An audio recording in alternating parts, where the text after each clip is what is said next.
শেষ করে দেন।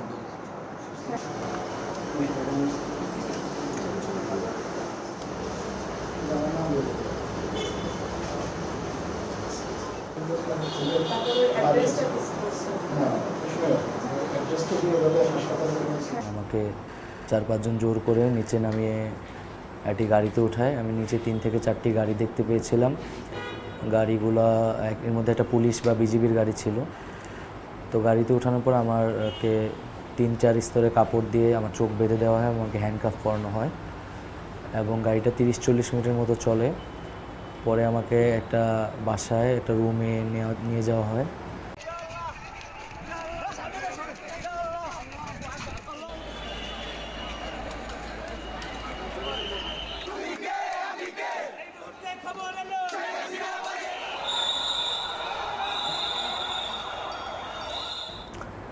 তো তারা লোহার কিছু একটা দিয়ে হয়তো আমাকে আঘাত করতে থাকে এবং আঘাতের একটা পর্যায়ে আমি সেন্সলেস হয়ে যাই এবং বাকি পুরো সময়টাই আমার সেখানে সেন্স ছিল না।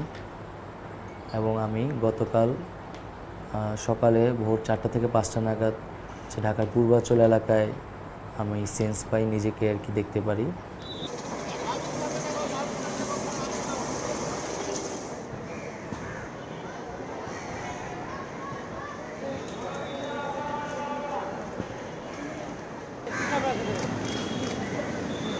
আগের থেকে